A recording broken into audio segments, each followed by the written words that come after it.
Hi, this is Cheryl Teltekis, also known as the Solutionist of Home Care Sales, and welcome to day 3 of our 3-day challenge for drama-free sales management. I will first of all thank each and every one of you that posted yesterday your answers and your comments, and I also have posted yesterday's $25 gift card winner, and I really do appreciate the great feedback that you're able to share. So based on what we talked about for the last 2 days, we're finally at our day 3, and we're going to talk about good management creates great results. We're also going to get into everything that we covered from day 1 and day 2 that will help us to build that great report card for our sales reps based on expectations that we clearly define. So remember, what you measure is what's going to matter. So good managers know that building your report card, you have to make sure that are you having a productive sales force? Are they able to have efficiency in getting their job done? If you're keeping them happy, they're going to make sure that they are going to be loyal, creative, and healthier and get the job done ethically for you. So you need to know that this is critical, that you're going to have this done and share these expectations to get to your end result of having easy data to manage with a breeze. Sales rep accountability metrics. Them with a rep before you just grab just determine what you think you want to go off of some industry standard. I can't even tell you how many times I've worked with a client and the account tells me, we expect 20 admissions a month. I'm like, okay, so could you share with me why? Well, that's what I heard everybody should expect from a rep. Well, you can't just grab a number like that and expect something when you have nothing to support it.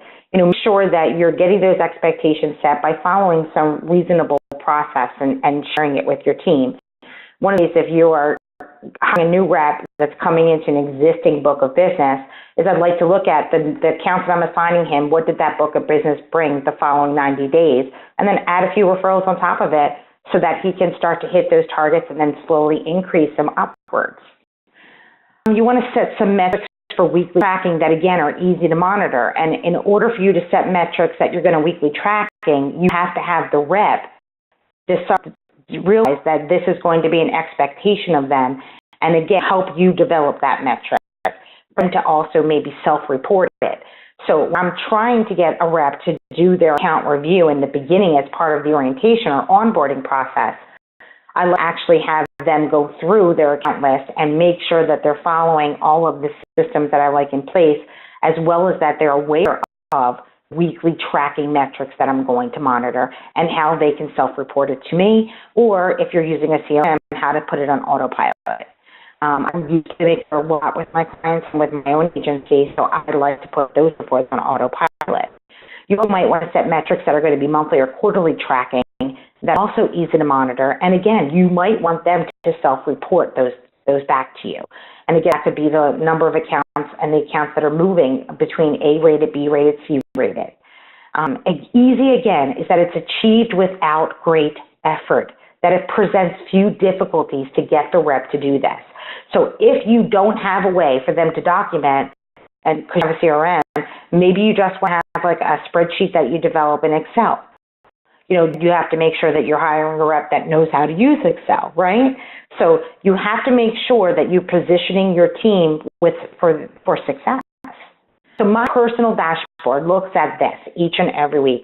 I look at the number of sales calls that the sales rep did last week. It's the first thing I do when I get on a coaching call with my weekly touch points with my reps. And I basically look to see what were the notes, who did they follow up with, did they follow the correct selling process for last week? Then I look at the calendar. What are they doing for this upcoming week? And does it match my sales process? Do we have on there any requirements that I have clearly defined in my expectation documentation, document to them, that tells them what do they have to do each week as far as qualifying brand new business or building a book of new business? They have to do at least 10% of all their sales calls that are scheduled next week must be to accounts that they're going to qualify to get new referrals from so that they can build their book of business. My report also looks at the admissions and any discharges by payer sources, so I can constantly monitor something that is called the census retention rate. As you have a new sales rep, you really need to be paying attention to your census referral rate, which is Are you allowing for more referrals and more patients to be admitted? Or is your census not really showing a growth increase because they're discharging patients earlier to make up for, to have room to allow for those new admissions to occur? So definitely, constantly tracking your census retention rate. If you're not familiar with what a census retention rate is, this week I just had on my Facebook page as well as on my LinkedIn post how to do in my Terrific Tuesday video, how to do your census retention rate. And it's a very brief video, but it will take you through how to do it. The number to goal for the month is something else that my dashboard has on there for each rep. So I basically have on there the percentage of when they're going to hit their number, how close they are to hitting their percentage. And I also follow a cash-based system. I follow something that's called cost-based analysis on each and every single patient and referral so that I can look at the monthly revenue for each of my reps.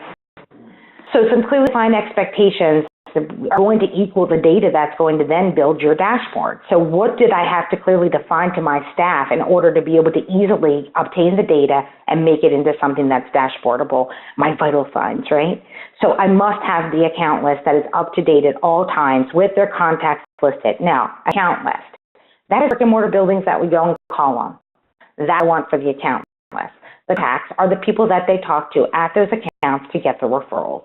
I also want them to document what was the qualifying number, what was the qualifying information, and they document it all in the same exact spot for every account so that we can measure over longevity to see, are we capturing the market share from what they told us at qualifying? If somebody told me they give one referral a week and now I'm getting 4 referrals a month, wow, that's great. I captured what they told me they were getting, so maybe I'm getting 100% of their market share. And do I have any strategies set up with that account to get them to go up to 5 referrals a week, to 7 referrals a week, to 10 referrals a week? Do I have a sales plan that is going to support that to happen?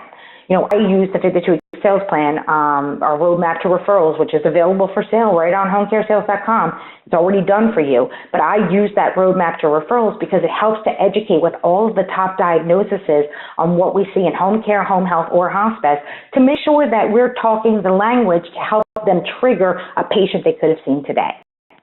The thing that I check is that do you have 40 to 50 sales calls that they completed them last week, and my clearly defined expectations is that they constantly have a week in advance scheduled for 50 sales calls.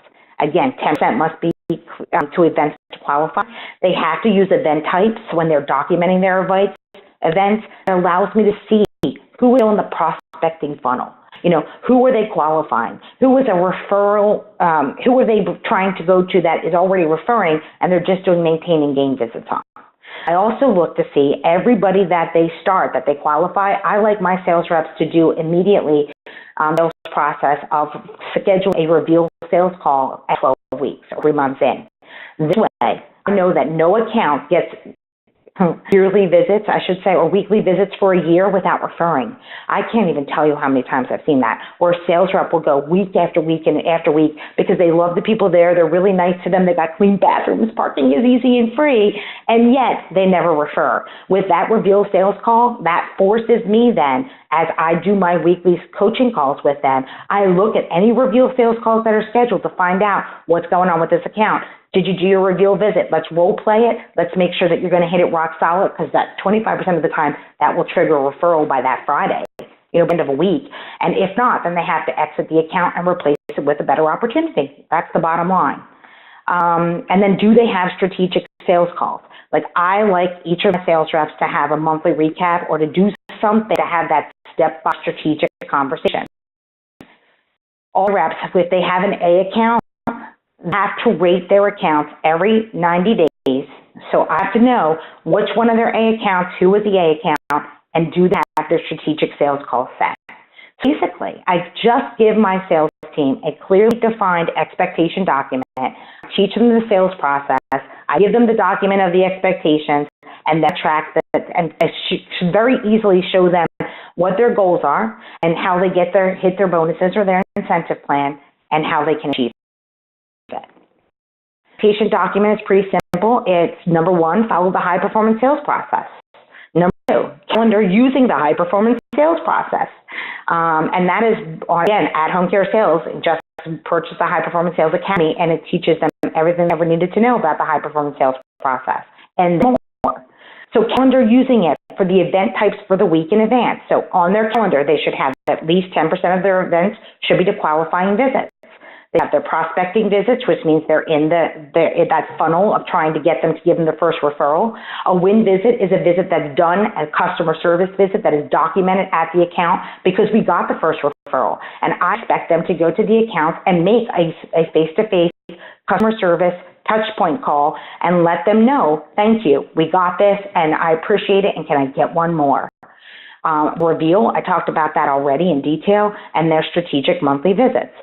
Their weekly coaching call with their manager also needs to be scheduled on their calendar. At that weekly coaching call is when I actually get on the call with them. I look to see what they completed for last week, and I look to see what they have on their schedule for this week. I look to make sure, is that 10% for the qualification visits? How did they get that 10%? Where did they set them from? If we have market share data from our CRM, they better have used that. Or did they use the referral source book? Or did they talk to intake and find out, hey, one of the doctor's offices called that had never referred before, and they said they'd love to see a sales rep. So, hey, let's get that account on the schedule.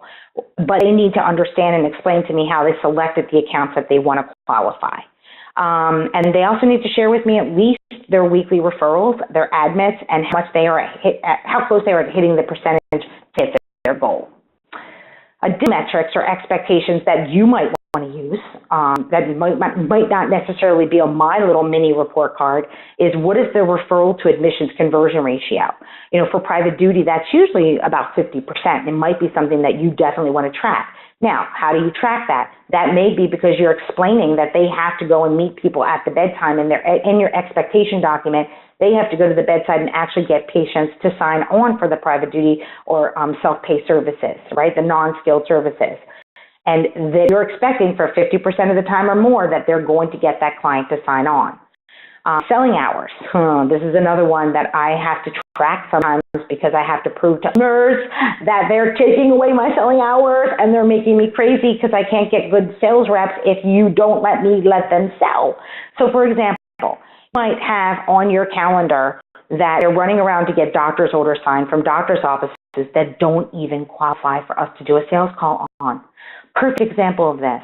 I have a physician's office that the doctor is a staff member at the nursing home, at the rehab center. That physician signs all of the discharges for the rehab center, so he gets sometimes the initial 485s. If we go to that doctor's office and do the survey or qualifying visit, they're going to tell us he doesn't refer. The only way he signs these orders is because the patient was on his service at the skilled nursing facility. He doesn't even really have too many office hours to have patients that he could refer, and he does not refer from the office. One of my sales reps there spent hours doing that job. I wouldn't. You want to make sure that you have your I even recommend home health aides that are in that area, or to have somebody in the admin call and find out what is the best process for us to get these orders signed. Courier services, there's got to be another way other than wasting your rep. Training hours. Some of my clients require at least 1 hour of training a month, and they actually use like a computer system or a process that makes sure that they have it done. Internal meetings, are you having them attend care conferences or patient care conferences or IDG or IDT meetings? If they are, or annual in-services, if they're keeping up their CNA or their home health aide or home care companion certification. Those types of things are internal meetings. I like to have no more than 2 a week, but that's something that you might have to hold them accountable for if it's required at your organization. But it's also something that's going to take away from their selling hours, so you've got to balance that out. Their support time, that might be a metric that you might have to set, because sometimes an owner is tracking the manager to see if they're offering that great feedback to their rep. It's also sometimes something that a manager wants the sales rep to document on their weekly calendar, 1 hour of time with them, so that they're forced to review that employee's report card, right? So what I do, I schedule on every one of my sales reps that I'm managing 1 hour on my calendar that forces me to pick up, look at their calendar, look to see what they completed last week, look at several accounts, talk about their strategies, talk about their reveal sales calls that are exit, and coach them through to great success. It also makes sure that I'm keeping them following my 52-week sales plan or the roadmap to referral. that's where I feel it's great support time for my team. And also, you might want to look at or have as an expectation that every quarter to their top accounts that they do a mix and mingle. You know, like if you're doing private duty services and you're trying to get more patients identified, you may have to do in-services. You may go in there to the ALF and do, Alzheimer's stuff or whatever you're doing. If you're a hospice, you might have to educate them because your conditions of participation require you to do so many in-services annually. And you may have to go in and do that, and you can make it into something fun. If you just say quarterly in-service, that means clinical. But if you make it into a mix and mingle, you can have your webinar for the first 45 minutes or your actual face-to-face speaker at that facility. And then at the last hour, make it into fun so that the sales rep can use that as a time to build his relationships. I love when I have quarterly mix and mingles for any of my accounts, that we do it with a group of different referring accounts and then bring in speakers of value, that we give them education about something about the industry, and we always cover any Medicare updates. 3 of the final challenges to make your report card. Shared with you mine. Mine basically is my sales rep weekly report card. Number 1, did the account executive, that's what AE means. The calendar has 40 events scheduled using the event types that allow me to see the accounts in the sales process. Real simple, yes or no. That means every week I look to see, do they have all of their sales calls? Are they using the different variety of sales calls? And can I tell by looking at any single account if they qualified them and where they're at with the process? Real simple. Number 2, percentage to hitting their goal. Their quarterly and annual report card and expectations also have to be considered. So actually, there are only the 2 things I have on my report card. I do have a third one on my quarterly. The third one that's on my quarterly is the number of accounts and the accounts moved from an A to a B, a B to a C, a C to D, or upward, any upward trending or downward trending with the account type. So that is the only other thing that's on my quarterly. It's pretty simple. I mean, I do manage a lot of reps, so I can't get too detail-oriented, but just this little tiny bit that I do is enough that it holds them to following a phenomenal sales process, helps them always be aware of their results, and always know their book of business. This is the final day. God, 3 days went by so fast. Each week goes faster and faster, is to make your report card. This is your last challenge, so post for me. What metric now would you track for your sales rep? What do you want to know? What's going to be part of your report card for your sales rep? And I'm going to put any that post their answers, I'm going to put their names into a hat and select a winner of a $25 Amazon gift card. I really do appreciate you spending these 3 days with me, and I hope that this got you something somewhere. I hope that you found this information to be valuable. I know as a business owner and as someone that had to launch and manage a sales team coming from the clinical side, I wish I had somebody that would have tapped me on the shoulder 25 years ago and said, "Hey, Cheryl, some things they're going to need to know." So I hope that you found this helpful, and I do appreciate the time that you spent with me. I hope you have an amazing day. Thank you.